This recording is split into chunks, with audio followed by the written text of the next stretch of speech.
Berikutnya untuk tantangannya, ya, tantangan-tantangan di dalam strategi merek global. Nah, di situ bisa dibacakan oleh Fahmi Syam, bisa? Baik Bu, tantangan strategi merek global.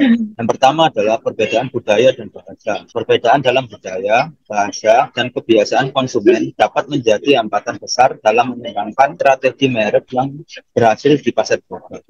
Yang kedua adalah regulasi dan kebijakan. Setiap negara memiliki peraturan dan kebijakan yang berbeda terkait iklan, pemasaran, dan penjualan. Mengelola perbedaan ini menjadi tantangan tersendiri.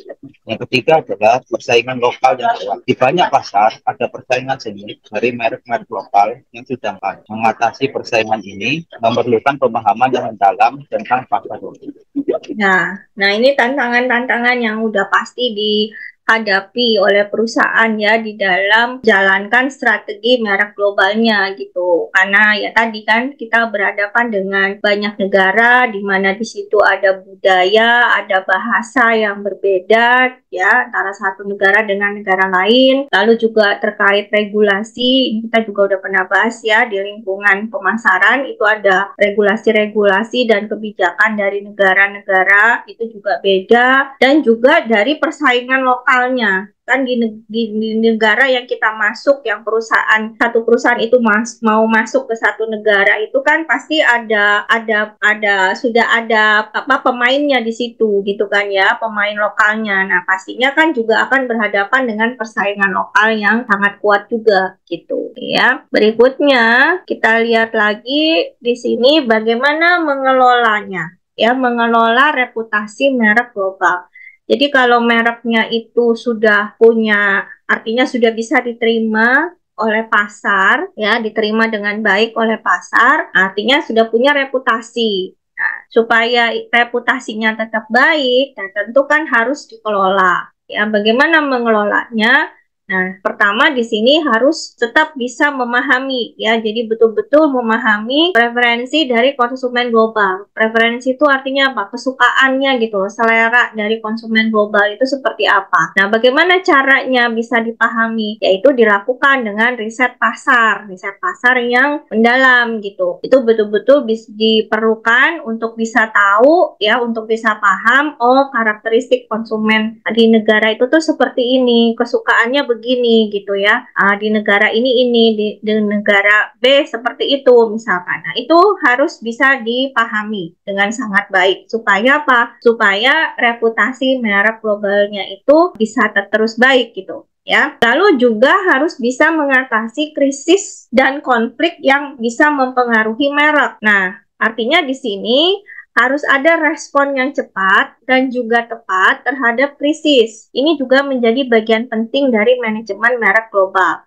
Jadi misalkan kalau ternyata ada masalah, kayak misalkan contoh ada kasus apa waktu itu ada kasus apa ya, Indomie masalah kandungan dari satu produk di satu negara misalkan gitu ya, dan itu memengaruhi merek itu gitu. Misalkan ada yang komplain, oh kandungannya seperti ini, oh ternyata mengandung ini dan lain sebagainya, misalkan gitu ya. Nah, itu harus segera direspon ya dengan cepat dan juga tepat gitu ya menghadapi masalah itu gitu. Itu juga akan bisa mengelola reputasi mereknya. Ya, jangan dibiarkan gitu. Karena nanti reputasinya jadi jelek gitu ya. Nah, ini ada studi kasus merek global terkenal, Coca-Cola. Siapa yang nggak kenal Coca-Cola? Pasti tahu semua ya Coca-Cola di sini. Nah, coba dilihat di situ ya. Jadi dikatakan di situ di Facebook ya, di facebook.com menyebutkan Coca-Cola itu terpopuler. Artinya apa? Paling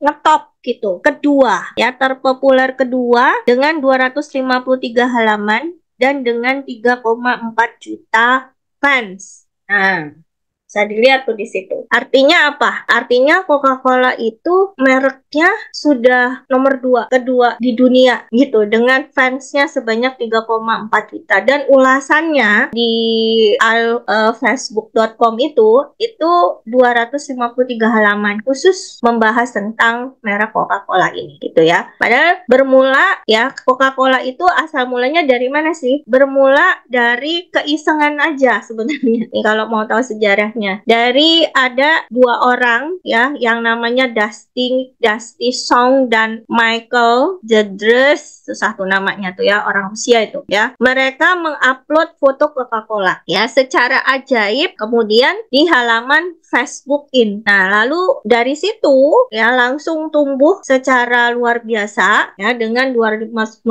halaman tadi dan 3,4 juta fans gitu. Berikutnya masih kita bahas ya studi kasus terhadap Coca-Cola itu ya. Dahulu ya di awal-awal Coca-Cola itu diperkenalkan tahun 86 ya, 8 Mei tahun 86 oleh John Steed Pemberton ya, dengan dia mencampur sirup karamel dan dijual 5 sen per gelas. Promosinya dengan cara pembagian kupon gratis. Itu awalnya. Waktu awal-awal Coca-Cola itu dipasarkan gitu ya, dijual. Nah, kita lihat sekarang bagaimana Coca-Cola itu sudah menjadi produk global dengan merek yang fenomenal sepanjang sejarah, ditemui di hampir seluruh belahan dunia, dan menjadi perusahaan yang paling menguntungkan yang pernah ada di dunia gitu ya, di mana brand value-nya, nilai dari mereknya itu tembus di angka 66,6 miliar US dollar. Tuh, mereknya itu punya nilai sebesar itu gitu loh, harga mereknya aja gitu ya. Dan kurang lebih 1 miliar botol diminum per harinya. Itu luar biasa ya. Nah, saingannya siapa? Coca-Cola yang paling dekat yang kita tahu. Pepsi. Nah, Pepsi ya. Pepsi itu kalau nggak salah saya ingat itu di Inggris itu Pepsi juara malah ya, juaranya. Jadi Coca-Cola malah di bawahnya Pepsi itu ya. Nah, terkait lagi masih nyambung ya di sini mengapa Coca-Cola itu menjadi sebegitu suksesnya gitu ya. Nah, dilihat dari sisi produknya ya, kita tahu bahwa Coca-Cola itu dia produk dan merek global dengan jumlah lebih dari 2.800 produk ya. Tuh, produknya sendiri tuh 2.800 produk minumannya itu ya, dan itu tersebar di lebih dari 200 negara. Jadi di sini Coca-Cola itu memang salah satu merek yang paling dikenal dan paling luas penjualannya. Coca-Cola memproduksi minumannya itu dengan kandungan yang rendah kalori ya. Ini kita bicara dari sisi kekuatan produknya gitu. Atau dia kan ada yang Coca-Cola untuk diet gitu ya. Lalu ada yang soft drink regular ya, dan sampai ke minuman yang 100% itu berasal dari buah-buahan kandungannya. Jadi air mineral, ada minuman khusus olahraga, minuman berenergi, teh, kopi, susu, ada ternyata gitu ya, dan lain sebagainya gitu. Nah, itu ada, tapi mungkin nggak semua negara masuk ya produk-produk yang seperti tadi disebutkan ya, produk-produknya Coca-Cola. Kita taunya kan minuman yang ada ininya gitu, yang ada sodanya gitu ya. Lalu di situ juga ada diketahui tahun 2005 Coca-Cola itu sempat menduduki tempat pertama ya di dalam penjualan kategori sparkling beverage, jus dan minuman jus. Lalu dia menjadi peringkat kedua untuk kategori minuman sport. Nah, jadi kategori sparkling beverage itu untuk minuman di kategori minuman jus ya. Di peringkat kedua dia masuk kategori minuman sport, dan di peringkat ketiga itu adalah air minum dalam kemasan. Produknya aja udah macem-macem gitu artinya, dan dia udah ada ininya sendiri-sendiri gitu. Jadi ada keunggulannya masing-masing gitu. Produknya dari Coca-Cola ini ya, ini bisa dilihat dari produk lokal atau nasional, yaitu produk yang ditawarkan di pasar nasional ya, secara di pasar nasionalnya dia di negara asalnya gitu ya. Contohnya Contohnya di situ ada minuman ginseng, misalkan di Jepang ya. Terus Fresh Tea di Indonesia. Fresh Tea itu punya Coca-Cola ya ternyata ya. Ada yang tahu nggak sama ini? Di Indonesia tuh ada Fresh Tea kan? Siapa yang pernah? Ada, Bu.